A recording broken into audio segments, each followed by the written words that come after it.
Hi. ഞാനേ കുറേ ദിവസങ്ങളായിട്ട് നല്ല മടി പിടിച്ചിരിക്കുവായിരുന്നു കേട്ടോ. അപ്പോൾ അത് ഈ മടിയും ഞാനും തമ്മിലുള്ള ഫൈറ്റൊക്കെ കഴിഞ്ഞ് ഫൈനലി ഞാൻ ക്രിസ്മസ് കേക്ക്, അതായത് നമ്മുടെ ഫ്രൂട്ട് ആൻഡ് റം ക്രിസ്മസ് കേക്കിന് വേണ്ടിയിട്ടുള്ള ഫ്രൂട്ട്സ് ഒക്കെ ഒന്ന് സോക്ക് ചെയ്യാമെന്ന് വിചാരിച്ചു. ഫ്രൂട്ട്സ് ഒക്കെ മേടിച്ച് വെച്ചിട്ട് കുറേ ദിവസമായി, പക്ഷേ എനിക്കെന്തോ സമയം കിട്ടുന്നുണ്ടായിരുന്നില്ല. ശരിക്കും ഈ ഒരു പ്രോസസ്സ് ഉണ്ടല്ലോ, എനിക്ക് വളരെയധികം ഇഷ്ടമാണ്. ഞാൻ വളരെയധികം എൻജോയ് ചെയ്ത് ചെയ്യുന്ന ഒരു പ്രോസസ്സാണ്. അതുപോലെ തന്നെ എനിക്ക് വളരെയധികം ഇഷ്ടമുള്ള ഒരു കാര്യമാണ് നമ്മുടെ ക്രിസ്മസിന് വേണ്ടിയിട്ട് ഒരു മാസം മുമ്പേ തന്നെ നമ്മുടെ വീടൊക്കെ ഒന്ന് ഡെക്കറേറ്റ് ചെയ്ത് ആ ഒരു ക്രിസ്മസ് ഫീൽ കൊണ്ടുവരണം ഡിസംബറിൽ. അതുപോലെ ക്രിസ്മസ് എക്സിബിഷൻസ് വരുമ്പോൾ അതിന് പോക്ക്, പിന്നെ ബ്രോഡ്വേ അത് വിട്ട് കളയാൻ പറ്റില്ല. ബ്രോഡ്വേയിലേക്കൂടെ ഒന്ന് നടന്നാലേ ആ ഒരു ക്രിസ്മസിൻ്റെ ഒരു വൈബ് അങ്ങോട്ട് വരുള്ളൂ. നിങ്ങൾക്ക് അങ്ങനെയാണോ?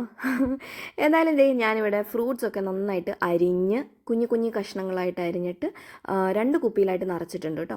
അത് കഴിഞ്ഞ് ഞാൻ അതിലോട്ട് റം ഒഴിച്ച് ഇതൊക്കെ ഒന്ന് സോക്കണം. പിന്നെ ഇത് കഴിഞ്ഞ് ഒരു ഒരാഴ്ച കൂടുമ്പോൾ നമുക്കിതിങ്ങനെ ഇടയ്ക്കിടയ്ക്കൊന്ന് ഇളക്കി കൊടുക്കണം. അപ്പോൾ ബേസിക്കലി ഇത്രയേ ഉള്ളൂ പരിപാടി. നട്ട്സ് ഞാൻ പൊതുവേ കേക്ക് ബേക്ക് ചെയ്യുന്ന സമയത്താണ് ആഡ് ചെയ്യാറ്. അതുപോലെ തന്നെ ഡേറ്റ്സും അങ്ങനെ തന്നെ മതി. പക്ഷേ ഈ പ്രാവശ്യം നേരത്തെ അരിഞ്ഞിട്ടു. ഡേറ്റ്സ് ഇതിലിട്ട് കഴിഞ്ഞാൽ ഒട്ടിപ്പിടിക്കും. അത് ഒട്ടിപ്പിടിക്കാതിരിക്കാനായിട്ട് പിന്നെ അത്ര സോക്കേണ്ട കാര്യമില്ലല്ലോ. അപ്പോൾ കേക്ക് ബേക്ക് ചെയ്യുന്ന സമയത്ത് ഇതൊക്കെ ചേർത്താൽ മതി. Okay then bye.